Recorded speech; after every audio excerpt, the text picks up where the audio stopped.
Assalamualaikum warahmatullahi wabarakatuh. Saya Tunti Fitriani, kelas 12 IPA 4. Di video kali ini saya akan menjelaskan tentang demokrasi parlementer. Yang pertama, saya akan menjelaskan pemilu 1955. Yang kedua, percobaan demokrasi parlementer. Dan yang ketiga, kebijakan ekonomi pada saat demokrasi parlementer. Pemilu 1955 merupakan pemilu pertama yang dilaksanakan pada Kabinet Baharudin Harahap. Pemilu ini dilaksanakan dalam rangka memilih anggota-anggota parlemen DPR dan konstitusi. Sistem yang digunakan pada pemilu 1955 adalah perwakilan proporsional. Artinya, setiap daerah pemilih akan mendapatkan jumlah kursi atas dasar jumlah penduduknya. Hal tersebut dengan ketentuan setiap daerah berhak mendapatkan jatah minimum 6 kursi untuk konstitusi dan 3 kursi untuk parlemen. Pada pemilu 1955, terdapat 260 jumlah kursi DPR yang diperebutkan dan 520 kursi konstitusi, ditambah 14 kursi golongan minoritas yang diangkat oleh pemerintah. Latar belakang pemilu 1955, yang pertama, revolusi fisik atau perang kemerdekaan menuntut semua potensi bangsa untuk memfokuskan diri pada usaha mempertahankan kemerdekaan. Yang kedua, pertikaian internal baik dalam lembaga politik maupun pemerintahan cukup menguras energi dan perhatian. Yang ketiga, belum adanya undang-undang pemilu yang mengatur tentang pelaksanaan pemilu. UU Pemilu baru disahkan pada 4 April 1953. Pada hasil pemilu tahap pertama, ada 4 partai besar secara berturut-turut memenangkan kursi, yaitu yang pertama, ada Partai Nasional Indonesia 22,3%, yang kedua, ada Masyumi 20,9%, dan yang ketiga, ada NU 18,4%, dan yang keempat, ada Partai Komunis 15,4%.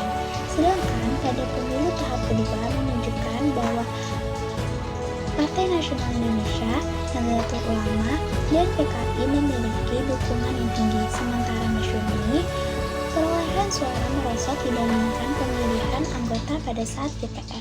Kedua, saya akan menjelaskan percobaan demokrasi parlementer.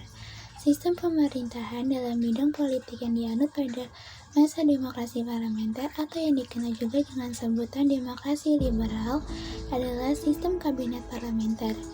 Sistem pemerintahan tersebut berlandaskan UUD 1950 atau Undang-Undang Dasar Sementara Republik Indonesia tahun 1950. Sistem pemerintahan ini menetapkan bahwa kabinet atau para menteri bertanggung jawab kepada parlemen.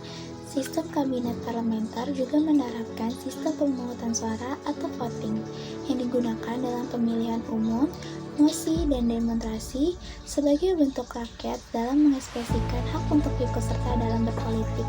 Selain itu, adanya sistem multipartai pada masa ini menyebabkan terciptanya golongan mayoritas dan minoritas dalam masyarakat, serta adanya sikap mementingkan kepentingan golongan partai politik masing-masing daripada kepentingan bersama.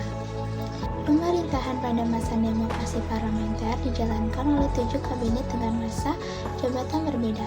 Ketujuh kabinet itu adalah Kabinet Natsir, Kabinet Wilopo, Kabinet Sukiman, Kabinet Astra Mijaja I, Kabinet Baharudin Harahap, Kabinet Sastroamidjojo II, dan Kabinet Juanda. Perkembangan politik pada masa demokrasi parlementer periode 1929 sampai 1959 merupakan masa berkiprahnya partai-partai politik pada pemerintahan Indonesia. Pada masa ini terjadi pergantian kabinet. Partai-partai politik terkuat mengambil alih kekuasaan. Dua partai terkuat pada masa itu PNI dan Masyumi. Silih berganti memimpin kabinet. Hampir setiap tahun terjadi pergantian kabinet. Masa pemerintahan kabinet tidak ada yang berumur panjang, sehingga masing-masing kabinet yang berkuasa tidak dapat melaksanakan seluruh programnya. Keadaan ini menimbulkan ketidakstabilan dalam bidang politik, ekonomi, sosial, dan keamanan. Akhir dari demokrasi parlementer ditandai dengan adanya dekret Presiden 5 Juli 1959. kegagalan konstitusi menetapkan UUD membawa Indonesia ke tepi jurang kehancuran. Keadaan negara yang telah merongrong sejumlah pemberontakan menjadi bertambah gawat. Atas dasar pertimbangan menyelamatkan negara dari bahaya, Presiden Soekarno terpaksa melakukan tindakan inkonstitusional. Tindakan Presiden tersebut berupa pengeluaran dekret yang dikenal dengan Dekret Presiden 5 Juli 1959. Tindakan itu didukung oleh militer karena mereka sudah direpotkan oleh sejumlah pemberontakan akibat krisis politik. Yang ketiga, perekonomian pada masa demokrasi parlementer. Pada masa demokrasi parlementer, perekonomian Indonesia sangat terseok-seok dikarenakan politik dan perekonomian masih belum tertata dan belum stabil.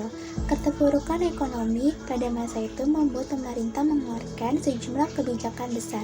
Di antaranya adu gunting Syafruddin, gerakan benteng, nasionalisasi gencar Bank, sistem ekonomi Alibaba, persaingan finansial ekonomi, rencana pembangunan 5 tahun atau RPLT, dan musyawarah nasional pembangunan MUNAP.